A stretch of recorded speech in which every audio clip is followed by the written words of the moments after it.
rare species of wild-headed animal seen in Cornwall. Yes, hello everyone. It's us again, Maggie plus Pete, talking to you about things that have come up during the week. And the first of those is this. I'm just going to show you on the screen this map here. And if you look at that, that might look to you, gentle viewer, rather silly, because that's the Scilly Isles, isn't it? Yeah. I see they've got a few Tesco's there. Yes, yes, it does. I did. Now, it's one of these things. It's not Tesco's. It's Tresco. It's Tresco, the place Tresco. But immediately, I even when I saw the map, when I brought this up earlier, I did think, oh, they've got a Tesco. Oh no, it's the name of the place. But let me just show you where this is in relation to the rest of it. Now, there's Britain, and if we focus back in again, that's Cornwall. And not just Cornwall, that there is St Ives, very, very near it. St Ives. Let me just go. St Ives. Oh, is that where the G7 was? It's St Ives. St Ives here. St Ives is here. That is where, the G7 meeting was happening with some of the world leaders, as they're often called, leaders of certain nation states met together. Have you ever been there? Have you been to St Ives? I've never been to Cornwall in my entire miserable life. Have you? I think I've been to St Austell. It's St Austell in Cornwall. Sounds like it. I ran in a race there. I remember I wasn't feeling very well, and they said the sea air will do you good, and I think I ran very well. So, well, there you go. So, geez, no, when I show you the visitor that came to the Scilly Isles, so very close, off the coast of Cornwall, reported. Was it Boris Johnson? This is what was quite funny, because, as I was saying, Boris Johnson is very wild-headed, and he's got that plume of yellow hair, very similar being. Here, we just bring it up here. This is taken from Cornwall Live. Yes, we go for the best journals here, reporting on Cornwall Live. Now, a unique-looking vulture. No, not Boris Johnson. Was seen, which has only been seen twice in Britain, has been filmed and pictured in the Isles of Scilly. The giant vulture, which has a distinctive bright yellow face and a mane of feathers, was only previously spotted on our shores in 1825 and 1868. There were only between 12,000 and 38,000 Egyptian vultures in the world, according to BirdLife International, and they usually live in southern Europe, Northern Africa, and Southwestern Asia. So, June the 14th, 153 years later, the bird was pictured over Peninis Head on St Mary's before locating to Tesco, where it bought in some supplies. And it perched on a pine during the middle of the day. Will Wagstaff, actually the name that's of the a great name, isn't it? Great name for someone who's a bird watcher. Was leading a birding tour group on the island of Tresco and said they couldn't believe their luck. He added, rare migrants are few and far between on Scilly in mid-June, so the news that a big bird had been seen in the fog over St Mary's early in the day was intriguing, to say the least, especially as the range of species being suggested was rather wide. To say I was surprised to then see an Egyptian vulture appear out of the mist over my head was an understatement. Will said he was leading the group between the Abbey and the Great Pools on Tresco in mid-morning when they first spotted it. Now, here we go. There it is. Yes. Now, here's why I was saying that. Yeah, look at that. Could that be mistaken for Boris Johnson? Let me just zoom in here. If you were early in the morning, you weren't looking carefully, yeah. Now, I have a bit of a problem not with the vulture, but this claims about seeing these birds. Now, when I were a lad, we used to go to Wales, to Lake Bala, where they had some nesting ospreys. Ospreys, birds of prey. And so how very rare they were. There's just one breeding couple, and here it is, and you would look through a special telescope. There's loads of them in Europe. Oh, right. They didn't have many here. Yeah. They're rare for here. So again, we've got this very rare in that it doesn't often visit here. Maybe it's too cold for it. But it's not exactly that. Not exactly that. Yeah, all the same though. But it is interesting. It's a funny looking creature. No, not Boris Johnson. It's a funny looking creature to spot there. So that was the news over the weekend. But also there was the that G7 meeting, and they were sort of wandering around on the beaches, looking like they might be bird watching or collecting shells or something, and it all looked really quite idyllic. It was like a weekend away, wasn't it? It was, wasn't it? It was like, yeah, it's like one of those sort of special work weekends or something. I don't know, away. Now, some slightly cruel people would say it was like Weekend at Bernie's. Now, Weekend at Bernie's? Bernie's, What's Bernie's? well, Weekend at Bernie's is a film in which so people go on holiday and they end up carrying around a corpse with them because one of them dies. And Bernie, I think, is the one. So they end up propping up this corpse and pretending he's real, and they have to do it to try and, because they think they might get blamed for it, and they don't want to ruin everything. And cruel people might say that because of Biden's slight mental decline, looking quite agey. Although I do have to say that, I mean, that was at the weekend. He's since had his meeting with Putin. Now, Putin, of course, is head of Russia. Russia isn't in the G7. They occasionally meet with them. They just changed the name to the G8. Right. Yeah, but they were thrown out. I think, was it because of Afghanistan? I can't remember. One of their many invasions they do. They were thrown out at that point. But Putin and Biden met together, and it appears to have gone well. Like, that Biden seems to have handled it well. So, I mean, maybe Biden's stumbling and bumbling. He's just with, when people get older, they have sort of problems with getting flustered when there's lots of people around. Maybe in a one-on-one, he's a lot better. I don't know. Yeah. But it seems to have gone well anyway. They had separate press conferences, which is perhaps just as well. And Biden, of course, towers over Putin. How tall is Biden then? Is he quite tall? 6 foot. No, I think he's about 6 foot tall. Yeah. Okay. Never occurred to me that he was tall. He's about as tall as Trump. I know Trump is 6'2", something like that. 6'3", I think, actually. So yeah, Biden's quite tall, and I know he seems quite frail now. His sort of shtick, if you like, his personality is of being a big guy, a big tough guy. So I guess you don't get away with that if you're not actually big. So anyway, Biden. Yeah, he says things like, "Oh, we'll have a push-up competition," and I'll take you. And he said about Putin, "This is what I do: I'll take him behind the shed and give him a good scene to." But he appears to, when he's actually speaking to him, behave pretty well and managed to get some concessions. In fact, Putin said in his press conference that Biden, referring to their talk together, was an experienced diplomat, I think he said. So obviously he was impressed. So there you go. Or maybe he just wanted to appear like that. Who knows? But I just want to say that because if people watch my other broadcast stuff, I'm very critical of Biden. But if he does something good, we're going to say it. He did something good. He seems anyway. I don't know what he's done. Far. We'll see. Well, all he's done is had a talk. But the G7 itself, I suppose, it was interesting to see them there in all their fine plumage. Much like seeing this vulture. It was a bit bizarre. The whole thing was a bit bizarre. Because they looked a bit weird, a bit like this vulture, is what I was going to say. Well, I saw this one thing when they were just like elbowing each other. And then that did look very funny. Then every other picture, they all had the masks off and sat around a table and chatting. It's like, well, is it one thing or the other? It's like, well, why bother doing the elbow thing if you're going to then sit around the table without your mask on? It ended up with them doing things that the rest of people in Britain weren't allowed to do, meeting together in too large a number. And they had thousands of police there. There were 7 of them. You're only allowed 6. Yeah, that's true. The 7 of them, because it's the G7. It's in the name, I guess. Yeah, but it was a giveaway. The police should have been in there and stopping that, breaking that up. Well, there were loads of police. Perhaps that's why the police were there. There were thousands of police in a nice luxury yacht off the coast. And that's where they had them staying. Normally, there's only 20 police in that area. So the police were in the luxury yacht. Is that what you're saying? Yes, off the coast. Yeah. I might change my career if that's what we get.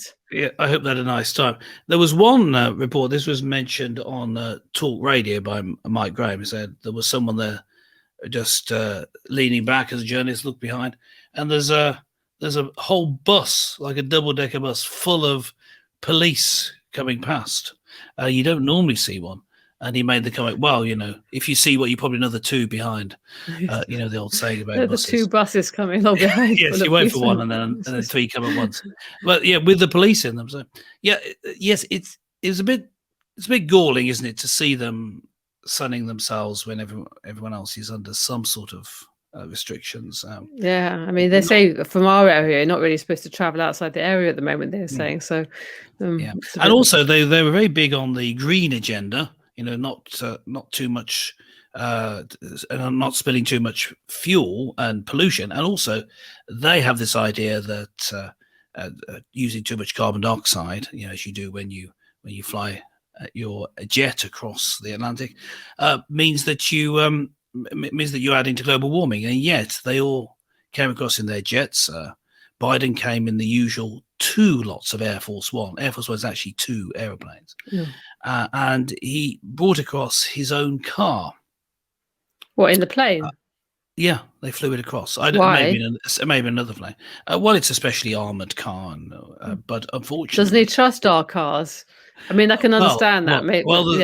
I wouldn't trust, my driving, but hey, there's nothing to do with the car, It's an interesting... No, you don't need to comment. You don't need to comment. No, I wasn't talking about that. I'm talking about their driving. And an interesting story about that is that they did have this large limo, which is designed for the American roads, and tried to navigate. I think they were actually going round to the beach, but they were going through the winding Cornwall roads, and they couldn't get round.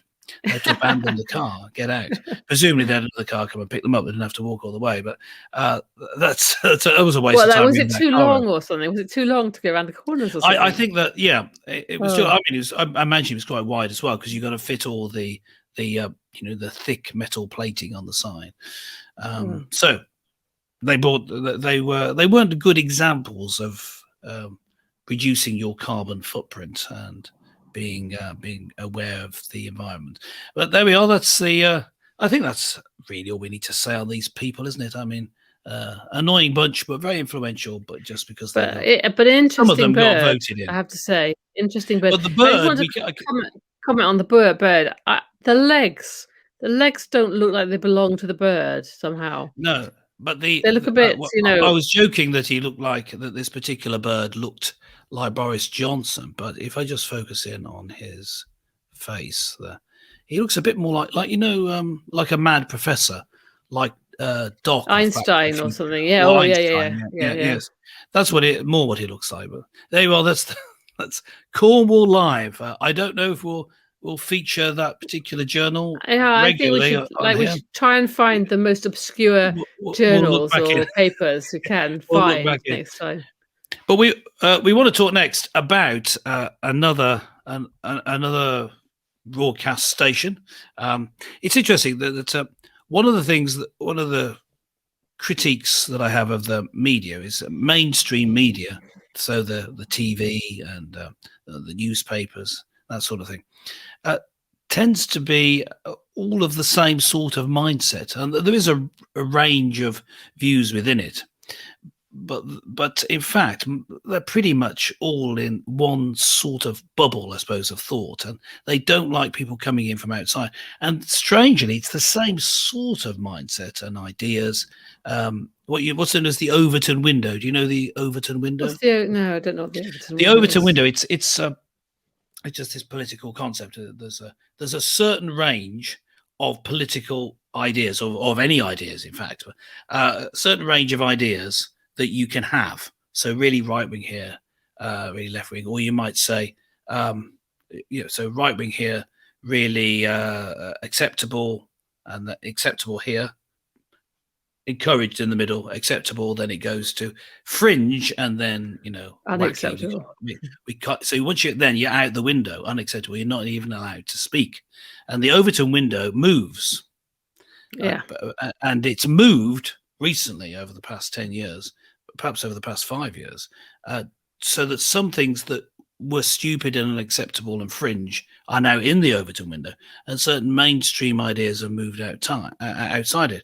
But what's strange to me is all the mainstream media have moved with the Overton window on their beliefs. It But the does thing seem that is, they all have the same sort of mindset. I mm, think that's mm, interesting. I mean, I think I said to you, I'm reading another book after finishing A State of Fear, which I have to say I do recommend.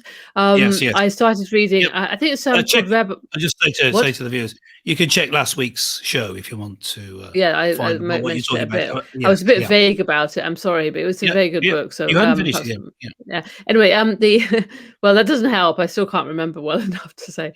But anyway, I'm reading another book. I think it's called Rebel Ideas. I think it is. It's Mhm. Matthew Syed, and actually he touches on that point. About the diversity and requiring diversity.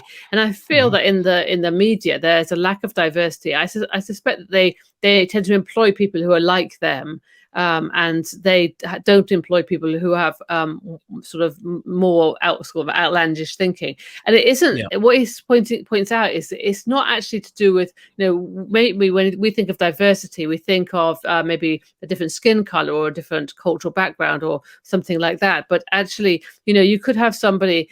He gave an example, I think. Sorry if I quote this kind of a bit wrong, but he said, you could have a white, gay man, and you could have a black woman who's married. Okay, Yeah. those on the outset appear to be quite diverse people, quite different, and you say, oh great, I've got diversity in my group, but actually then you find out that they both went to the same school, or that they both went Yeah. to Yeah. Oxford, and they studied under the same professor, so they end up with the same thinking, Yes. and Yeah. Yeah. and Yes. that's Yeah. that's what you end up with. You might have what looks like diversity, but in fact you've just got clones of the same type of people, and that doesn't help an organization. It doesn't help the organization to thrive, and you really need people to be pushing against each other and challenging each other the whole time. And I just don't see that that's happening in the mainstream Mm. media at the moment. No, diversity of thought doesn't seem to be there. Diversity, of these immutable characteristics, maybe, but of thought doesn't seem to be the case. Now, what's happened recently is there's been a launch of a new TV channel. So it seems to me that's more mainstream media, in that it's I think more they're of the same. But claiming not it's to be mm, mainstream, though. mm. They're No, media, but I suppose the other feature that a lot of the mainstream media, especially the BBC and Sky News, people like that, is they claim to be impartial, and they're obviously not. So that's the problem. I mean, if there were a variety of different channels and outlets who were markedly different in their view, then you could choose. Now, newspapers are different, but actually they're not. They're not that different. There are certain things yeah. that they just won't say that you could say only a few years ago. So GB News Actually, yeah. has So launched. just go back Oh, to you the say you sorry, will come to it. sorry. Just say about the newspapers. I tell you what, I always find interesting, because I get some online newspapers, and you'll Hmm. get something which like you say, it's the same as in every other newspaper, or something which we might think is kind of crazy. And so then I always look at the comments and see, oh, am I really that out of touch that I know I'm thinking something completely different than everybody else? And you look at the comments, and everybody else is saying this is Yeah. complete rubbish. So Yeah. actually, Yes. you think the That's it. readers haven't necessarily completely changed. I suspect they may lose readers if they continue on that in that vein, but the readers Yeah. It'd maybe are be interesting to still. see what happens. Do they lose readers and viewers, or do people get swayed into their point of view? I think Yeah, both is happening. they might I think most gradually come to people, that same point of view. for certain things, um, if you repeat a message over and over again, people end up just believing it. Believing it, yeah. It's a weird effect. Yeah, I was going to Anyway, say sorry, GB I News stopped you. started. Yeah, GB News, yes, this is what GB you're News talking started. Here about. is GB News. Now, there's an interesting thing here. Let me put the headline on. The GB News launch gains more viewers than BBC or Sky's news channels. Now, let me just zoom in on here. That is Andrew Neil. Andrew Neil with He's his bought. mug. Look, he's got the special mug. I don't Now have a they special mug. had Why several haven't I got? million. I need a special mug, Peter. Well, you see, they had several £1 million put into We've their got launch. £2.50. Yeah, and here's the interesting thing though. So you could see that he's a magnificent specimen, obviously, but he's doing up his tie, looking great. But they seem to it seems to have makeup on. I think they got because they've got the bright lights, but in fact, it looked terrible. The audio was no better than ours. I think probably worse than ours. And the set looks awful. Something's gone wrong. You got all that money. You need to pay someone who can design a set for you. It looked really cheap. And so the problem with that is that you notice it. If you're going to be, if you're going to be someone on their webcam like us, then you can look like that. But if you're saying, well, I'm a TV show, you've got to make it look good, haven't you? Yeah, I was a bit surprised that I find those lights, like the vertical lights, I find them a little bit distracting. But if you take now, there's a couple of examples I could do to say this is how you do it. Now, there's a radio show called Talk Radio, and they've started doing effectively television. They're doing video. Yeah, they do YouTube basically, and they look fine. They look great. And you've got a actually that does look a lot better, doesn't it? It does. Yeah, I hadn't thought about that. When you were commenting about it, I didn't really think about it. But theirs is perfectly reasonable. It looks like a kind of what you'd expect. I mean, I guess maybe they were just trying to be different, but they just. Well, I can see they're going for the dark, serious look, but it just. Because most people, but the talk radio one, as far as I remember, it's kind of looking out across the Thames or something. It looks like a typical newsroom. It's a typical newsroom. So maybe they were just trying to go for a different look. No, GB News is quite worked. Yeah, GB News is not doing news bulletins. They're just doing comment. So they're not trying to be a rolling news channel, I think.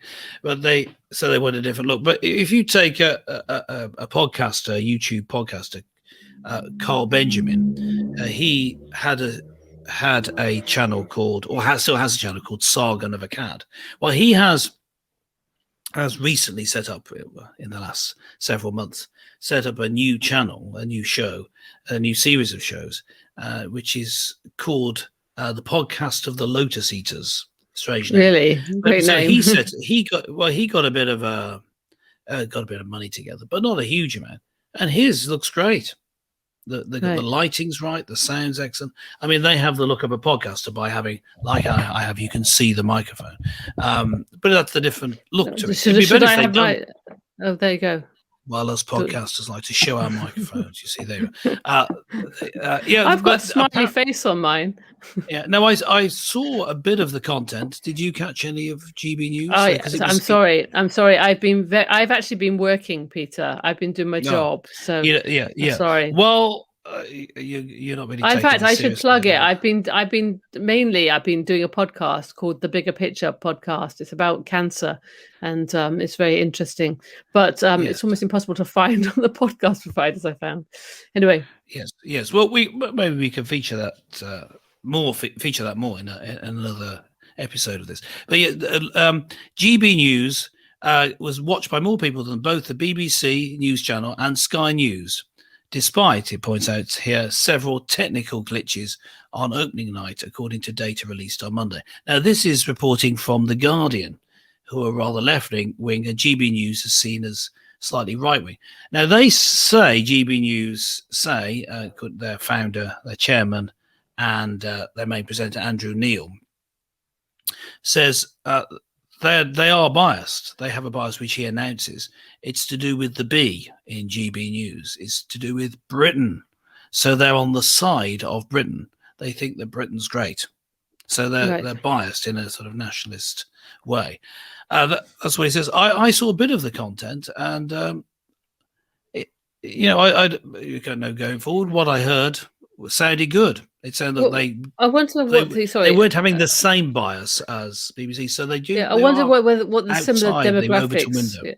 I wonder what the similar demographics are for BBC News. I don't know whether that's available. That would be interesting to know, really. I don't know. Yeah, I don't have this data because here. They say there that 52% were 65 plus years or whatever. Yes, right. I can remember these facts, and 82% were ABC One demographic. Yeah. But I just wondered whether that was anywhere similar for the BBC. Yeah, for those who don't know, it might not be.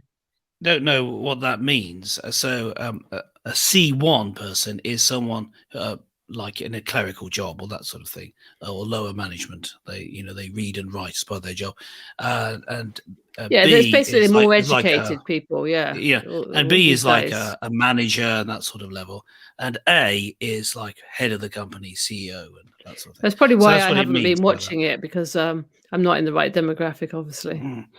So GB News tweeted its own figures, so obviously they're pleased with it, which it said were based on the broadcaster's audience research board data, often known as BARB, trumpeting a 1.1% audience share over the 7 p.m. to 11 p.m. period versus 0.9% for BBC News and 0.4% for Sky. However, the ratings of all news channels on Sunday were dwarfed by those of the main channels, with BBC News at 10 commanding 30.6 audience share. So what they were greater than the actual rolling news channel, BBC News, but they're not a rolling news site themselves. They're not a rolling news channel themselves, so it's not exactly a straight comparison. They did have technical issues. They had problems. It said they had problems with the microphone, Neil Oliver's microphone. They had problems with the Lavalier microphones. So these are. It is tricky, having been in amateur broadcasting for a bit. It is difficult to get it right. But if you're going to pay money, you may as well have a proper sound check and get it right, might you? I don't know quite what went wrong there. You'd have thought so, but hey, I mean, I have some sympathy, because I just think, things go wrong. Things do go wrong. So I have a little bit of I hope that sympathy. it does go well. So Andrew Neil, he had this opening monologue, the sort of the way they do it on mainstream media, that someone talks to camera and reads something out to you. I always find that really off-putting. They tend to sound like they're reading. I mean, maybe a bit of practice, or maybe just having notes and talking to the camera would be better. But I like anyway, that. Neil lists his main residence as France on official documents. Yeah, it's interesting here that was said, and I know that that's supposed criticism being made, as though that's a problem. I think that the Guardian doesn't like Andrew Neil and GB News, so he's oh, saying well, I'm we are surprised proud that to you be would say British. that. Including the name. Neil lists his main residence as France. It doesn't matter where he lives in the world. The point is that it's pro-Britain. They have in their mind, this must mean that he's anti-foreigner. No. What it means is that he's pro-Britain wherever he lives in the world. Well, maybe People they are were not the making stereotype. the point that if he was that pro-Britain, why isn't he living in Britain? That's what they may be Well, he hinting probably at. likes the cheese. Well, I don't. Yeah, I don't see it though. You can have opinions that are proud. That you don't have to live here to be on the side of Britain, do you? So we got. They then list these investors. And they've got this thing they'll have to pay to see the rest of it, but I can't be bothered to do that. But basically, it's listing all these people who are not based in Britain who funded it, as though that's an issue, which it isn't really, to be honest. It's the content that counts. Now, it remains to be seen whether it's going to be as anti-establishment, or whether it moves the Overton window or has a different one. I don't know, but it remains to be seen. But good start. Now we're going to talk about something else just for a couple of minutes. So we try and talk about some church stuff each time, and here just going to quickly look at two bishops. He's wearing a purple shirt, which bishops often wear these days to show that they're bishops. I say that because technically you're meant to wear a purple cassock, and that only in your own cathedral, or when you're doing in your own diocese. Not a shirt. The shirt isn't purple. Anyway. It is these days. That's what people just whinging about these people. These stupid things. For goodness' sake, these whippersnappers. Get a grip, boy. Wearing their purple shirts thing. Anyway, now this is a bit small writing, so I'm just going to make it big enough to see. Right. This bloke here, he's a bishop, and he says the church was behind the curve on climate change, but he's now catching up. He's the bishop of St Germans. That doesn't sound very British, does it? Hugh Nelson in the Diocese of Truro, and he's leading a group of young Anglicans to protest at the G7 summit, which this is written before it happened in Cornwall. He argued that 3 years after Extinction Rebellion, climate justice isn't just on our agenda; it's at the very top. Now, this is very worrying to me. So, what does it mean by climate justice? Can you kind of clarify that? It's a very vague term, isn't it? I don't really know what it means. I think that it means something like we have to change everything that we do. We have to pay extra taxes. We have to change our way of life. We have to have a lower standard of living in order to allow there to be less carbon dioxide being emitted. The justice thing, is that to make us equal with the third world? I don't really know. I don't really understand it.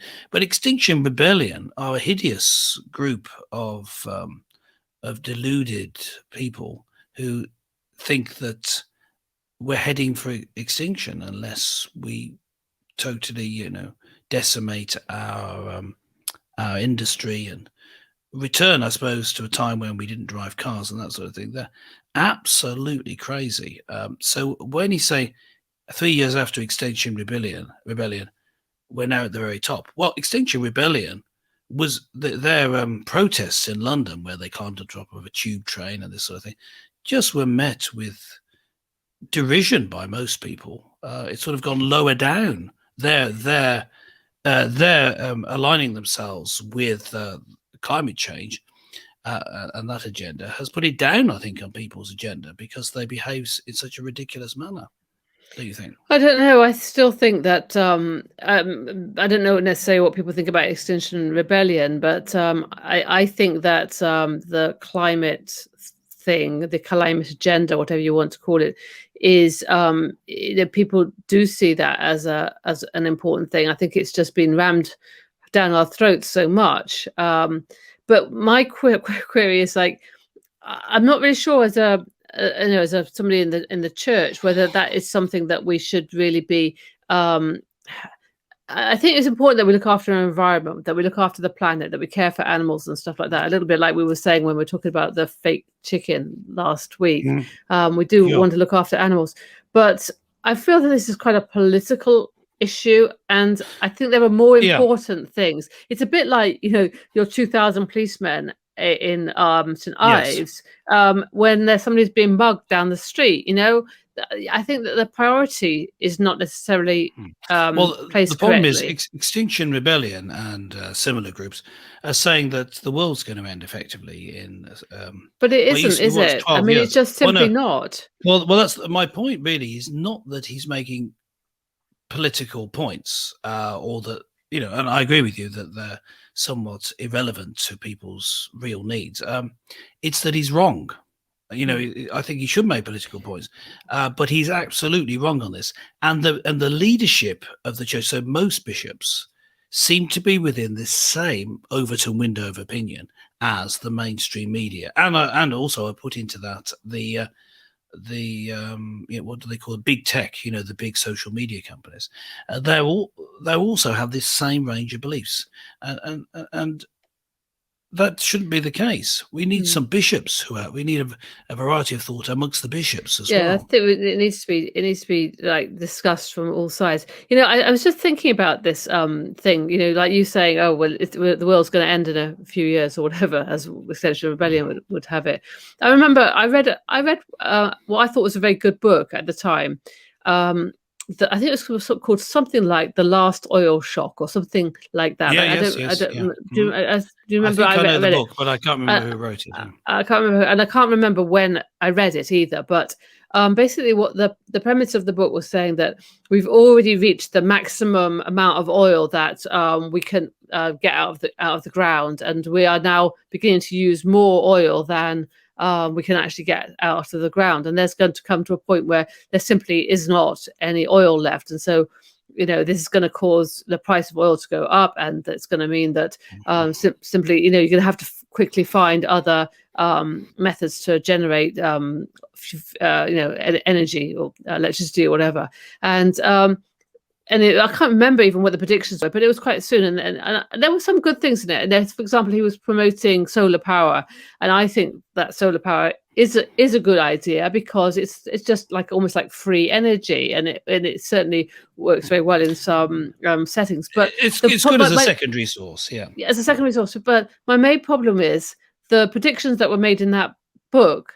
As far as I can see, they haven't happened. We haven't run out of oil, No, and it was a very convincing argument that the guy made. I would say it was just a really well written book. It was very good, but it hasn't happened, and I just think we're crying wolf a lot. And these things, it doesn't happen. These things don't go wrong. I mean, say the temperature, for example. The temperature, they say, oh, the temperature's rising. Okay, and it's going to be a disaster. But the temperature's been higher in the past, and it's just like that's the way things go. And carbon dioxide levels have been higher as well. But carbon on the fuel levels have been a lot higher. Yeah, a lot higher. But the temperature's not necessarily better. been higher. And it's better for plants if you have higher levels of carbon dioxide. The things about fuels, the fuel supply is running out, was predicted 40 years ago when I was at school. I remember being taught it, and it hasn't happened. But we had when I was in the sixth form, which is between the ages of 16 and 18. For those who aren't in this country, maybe you don't know. When I was training there, we had someone from industry come in who was an expert in things like fuel cells and the new technologies that were coming out for cars and other things. And he was talking about the supplies of coal and of oil. And he said the thing is, it's purely financial. There's plenty of coal in Britain. We can last for hundreds of years. It's just not financially viable because it's deep, a lot of the coal. So it's expensive to bring it up. But once there's not enough coal elsewhere, then Britain has plenty of reserves deep. And the same was true of the oil. There was oil down there. It's just a question of whether you're prepared to pay the money to get it up. And he's proven to be correct, because there's still plenty of oil and there's still plenty of coal. But what about nuclear power? Oh, I'm a big fan of nuclear power. As popularized on The Simpsons. By Chernobyl, you mean? And Chernobyl, yes. Yeah.